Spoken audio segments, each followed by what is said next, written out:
Hello tout le monde! Bon, bienvenue pour cette news Accessibility Gaming de la rentrée 2024. Donc on est en septembre. Voilà. Donc on va parler de plein de petites choses aujourd'hui. On va parler de Star Wars Outlaws, son accessibilité qui n'est pas suffisante pour les aveugles. On va en reparler rapidement. On va parler d'Astrobot pour son originalité, on va dire, dans l'approche de l'accessibilité, mais le jeu n'est pas accessible aux aveugles, hein. Voilà. On va avoir deux bonnes nouvelles dans l'actu qui sont exploitables dès maintenant. C'est Balatro, un jeu de deck building basé sur le poker, avec son patch d'accessibilité. On va parler de Skullgirls encore, seconde.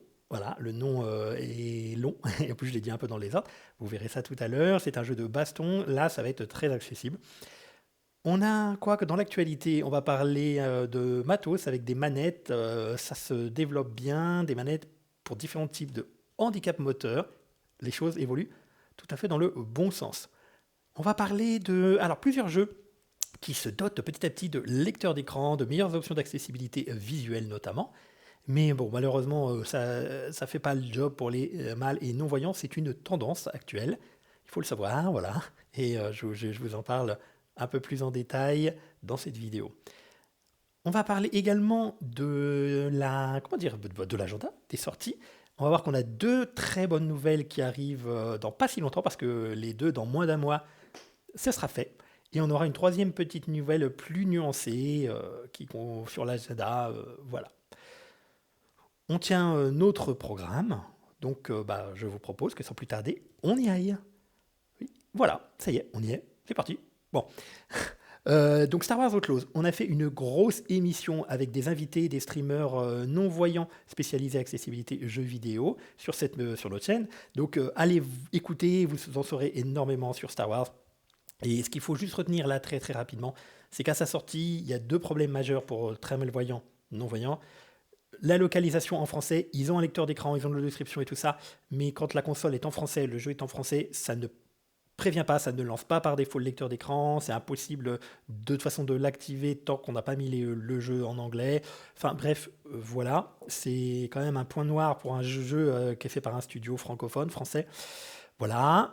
Et puis ensuite, nous avons l'assistant de navigation qui, s'il existe et s'il est compatible avec le lecteur d'écran, bon, une fois de plus avec la limitation dite précédemment, c'est-à-dire qu'il faut que le jeu soit en anglais, l'assistant de navigation, les choix hein, qu'ils ont faits ne permettent pas à un très malvoyant non-voyant de naviguer dans le jeu sereinement, d'avancer avec un rythme de progression, disons, admissible. Voilà. Donc, vous en saurez énormément plus sur la vidéo dont je vous ai parlé. C'est un talk, une table ronde sur l'accessibilité de Star Wars Outlaws à sa sortie. Et voilà. Et on parle de plein d'autres choses.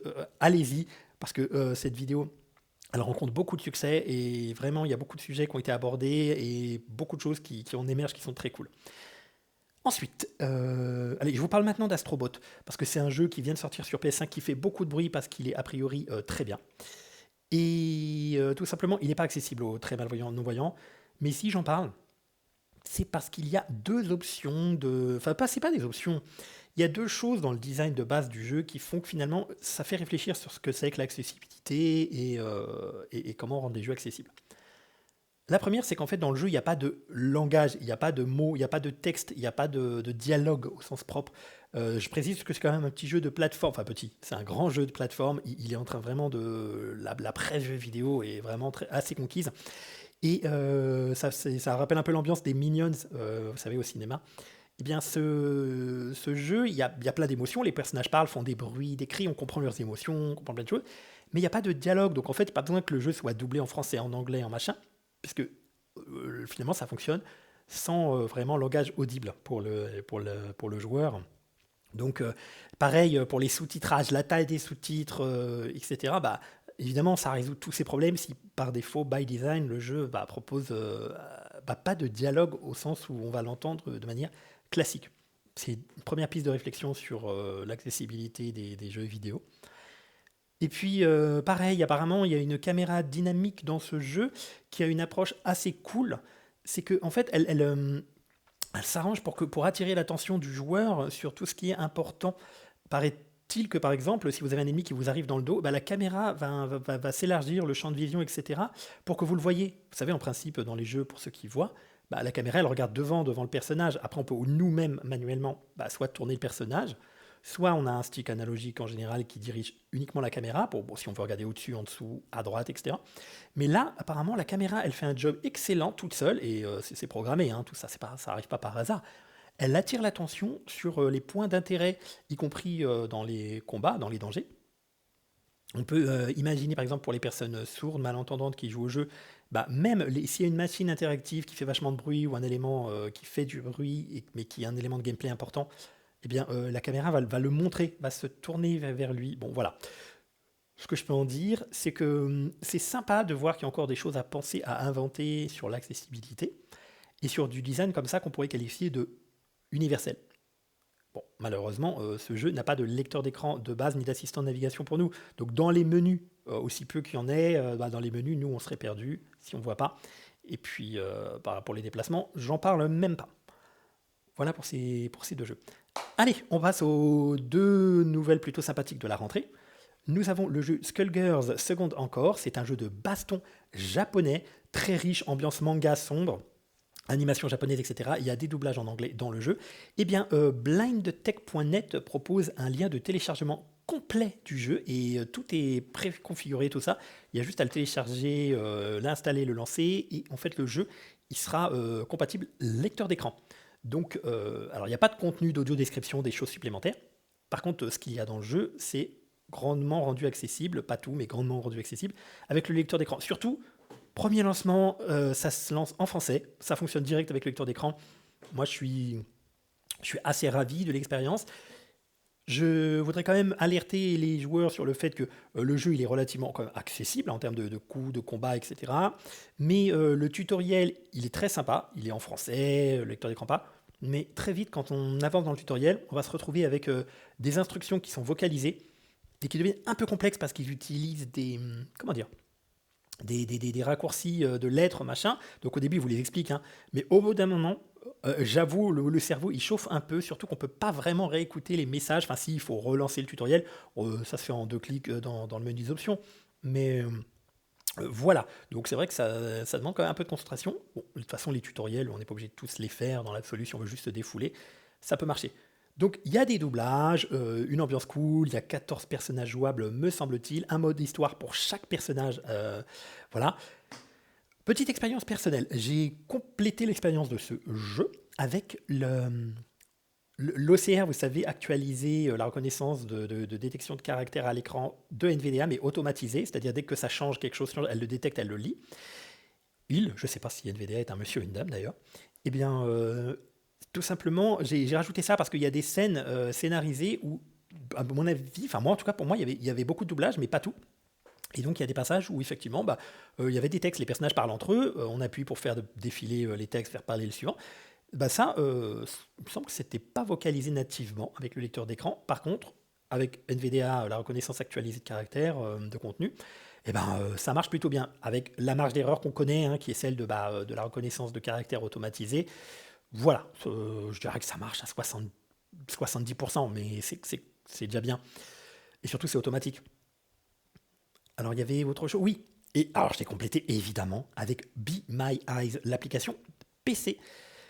Puisque bon, la version dont je vous parle, évidemment, c'est uniquement sur PC. Hein. Eh bien, avec Be My Eyes, là, on rentre dans ce que, pour moi, c'est l'avenir qu'on touche déjà du bout des doigts. J'espère qu'en 2025, tous ces outils seront réunis de manière plus fluide, etc. Mais dans un vrai assistant de jeu vidéo pour les mâles et non-voyants. Mais toujours est-il que Be My Eyes, pour voir les personnages, les descriptions, les postures, les décors, pour les scènes scénarisées, les petites scènes un peu cinématiques, on va dire, pour le mode histoire, et ben voilà, vous lancez votre petite raccourci clavier, bien évidemment, Be My Eyes doit tourner en fond.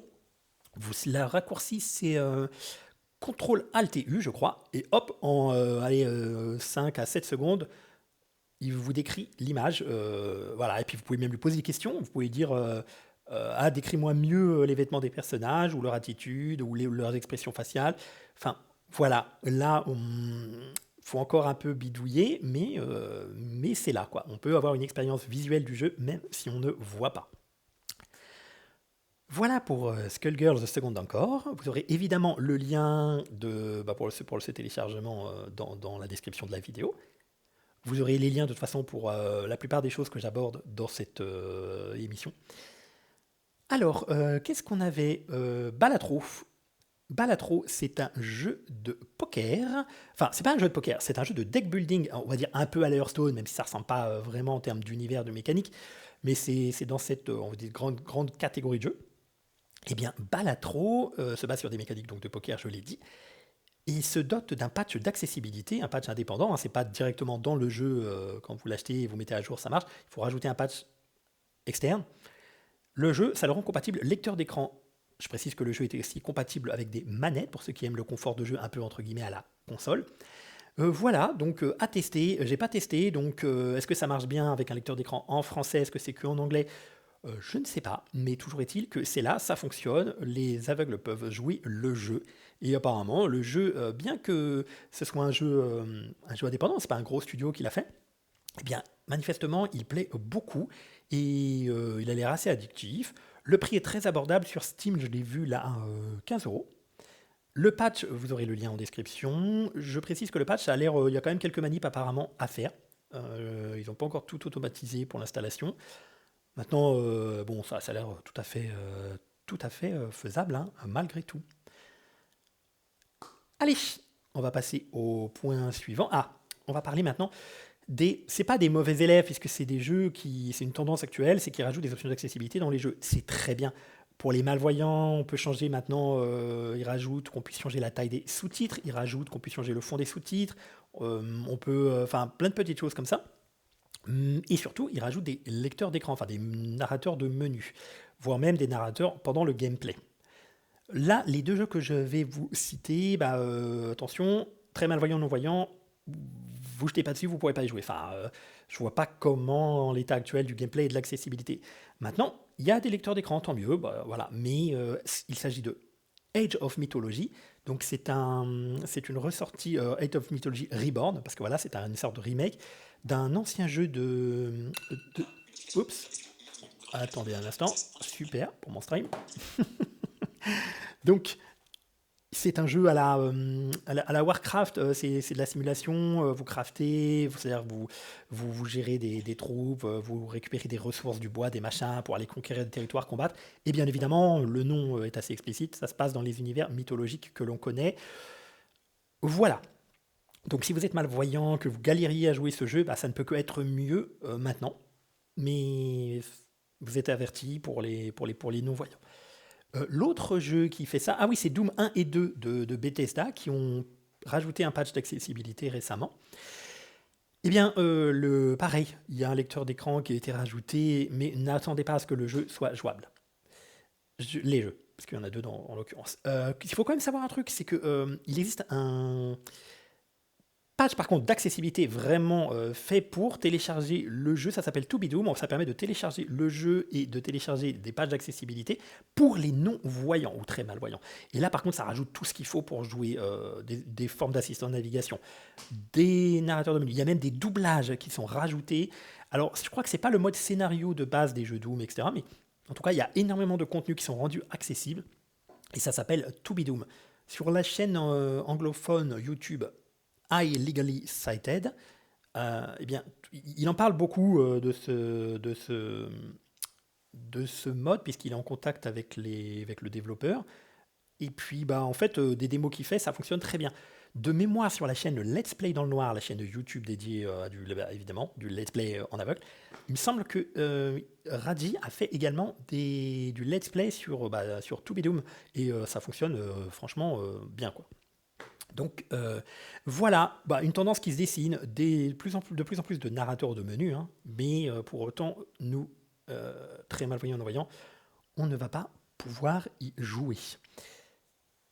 Allez, on passe au point suivant, donc côté matériel. Alors là, il y a 4 news côté matériel, je ne vais pas trop m'étendre dessus, ça s'adresse plutôt aux personnes qui ont un handicap moteur. Il y a la manette Light CE qui vient de sortir sur Xbox et PC, enfin tout ce qui tourne sous Microsoft. C'est une manette qui est plus accessible avec des boutons à plat pour ne pas avoir à atteindre des gâchettes derrière, etc. On peut tout faire sur la façade de la manette.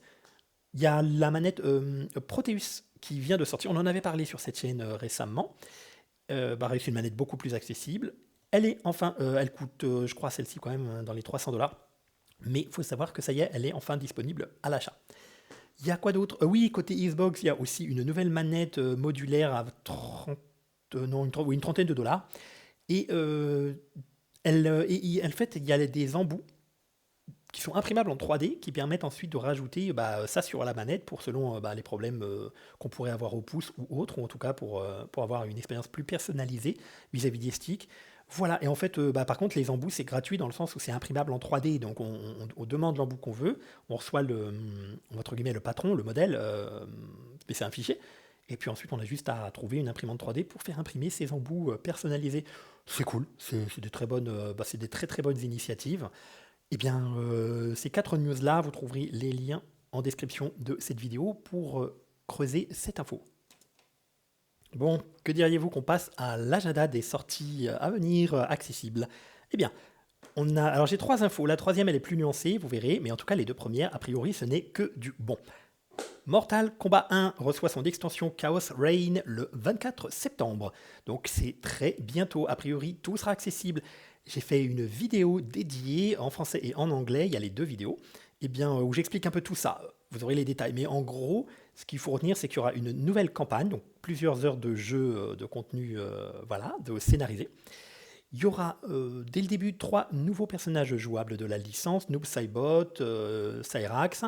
Il y aura le retour des Animalities, donc on pourra achever nos adversaires de manière très très très très très, très vilaine, mais surtout en se transformant en animaux. Il y aura également 3 personnages Season Pass, c'est-à-dire ils sortiront ultérieurement, mais ils seront préachetés quand vous achèterez cette extension, donc vous n'aurez plus qu'à les télécharger le jour de leur sortie. Et c'est Conan le Barbare, T-1000 de la licence de film de science-fiction Terminator, et Scream de la licence Scream, Ghost Fate, quoi, c'est le tueur quoi, au masque de cette saga. Voilà, donc ces personnages-là arriveront également dans le jeu. Donc ça, c'est cool, c'est pour le 24 septembre. Ça coûtera dans les 45 euros.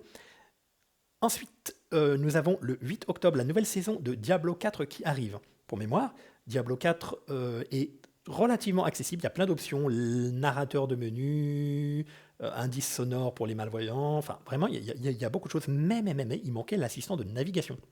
Eh bien, l'assistant de navigation arrive, normalement, il sera dans l'extension du 8 octobre, il y a déjà plein de gens qui l'ont testé, il fonctionne plutôt bien, gros bémol, il ne fonctionne pas dans les donjons. Donc voilà, mais en extérieur, il fonctionne relativement bien. Une fois de plus, c'est pas parfait de ce qu'on en voit. Il y a quelques approximations parfois, mais c'est quand même une bonne nouvelle.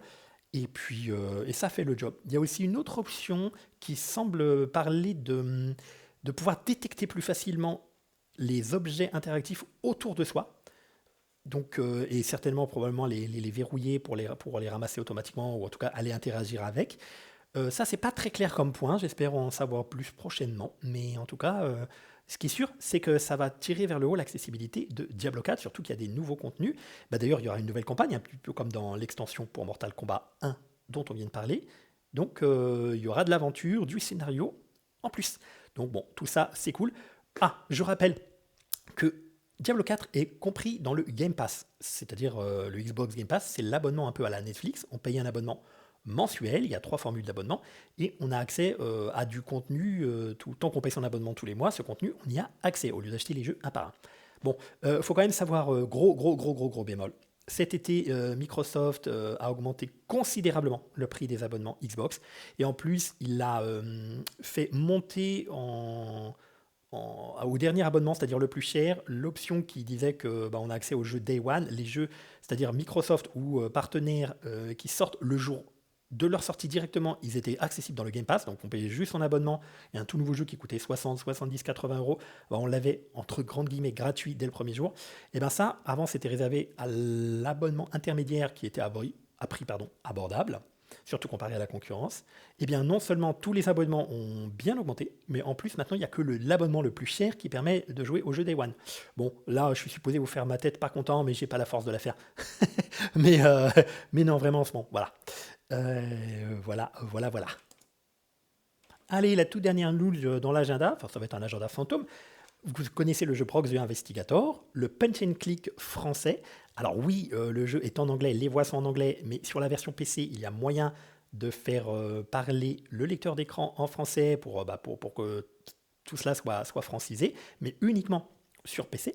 Bon, eh bien, en tout cas, ce jeu va se doter d'un DLC, donc d'une extension très prochainement. Alors, la date n'est pas connue, hein, donc voilà, mais ça s'appelle The Brawl Bar. Attention, gros bémol, très malvoyant, non-voyant, il n'est pas recommandé. Ce sera accessible, pas en principe, puisque Brock's Investigator, le jeu de base, est accessible. Les scènes de baston et les scènes d'enquête dans des environnements, etc., sont tout à fait accessibles pour un non-voyant, pour peu qu'on soit on parle bien anglais, soit on joue sur la version PC. Mais ce The Brawl Bar, il est officiellement annoncé comme pas recommandé aux aveugles, parce qu'il y aura 20% d'histoire en plus, mais 80% de baston. Et dans ces sets de baston, il y aura des scènes interactives, il y aura des dangers, des obstacles, je sais pas, par exemple, dans le jeu de base, il y avait des scènes où il y avait des lasers qui nous tiraient dessus, ou des trucs explosifs. C'est vrai que quand on voit pas, autant c'est globalement accessible, hein, par la spatialisation sonore, les indices sonores, etc., la baston, même à l'aveugle. Mais là, c'est vrai que s'il y a beaucoup d'actions, qu'il a rajouté le développeur, beaucoup de scènes avec comme ça des objets interactifs, des dangers interactifs, il lui-même recommande, voilà, c'est très bien d'ailleurs ce qu'il fait, hein, de prévenir. Alors ça aurait été mieux si le système permettait une totale accessibilité, mais bon, après, ça restera toujours éventuellement à tester. Voilà, donc il s'agissait de l'extension The Brawl Bar pour The Brock the Investigator. Eh ben, qu'est-ce que je peux vous dire de plus? Moi, je crois qu'on a un peu fait le tour, hein, pour la rentrée. C'est déjà pas mal, je trouve. Vous avez vu, on a des nouvelles nuancées, puisqu'il y a de plus en plus de jeux avec des narrateurs, des menus, narration, etc. Mais derrière les assistants de navigation, soit ils sont pas présents, soit ils sont présents, mais ils sont pas suffisants pour les cas les plus sévères de vision, quoi. Donc voilà, après, bon, testez Balatro, amusez-vous. En commentaire, n'hésitez pas à me dire si vous l'avez testé, si ça marche bien en français, si vous aimez. Moi, c'est un jeu qui me tente, et c'est juste que au niveau de temps, en plus, c'est le genre de jeu où il y a une courbe d'apprentissage. Donc, je suis pas sûr que je vais avoir énormément de temps si je l'achète, je le télécharge, etc.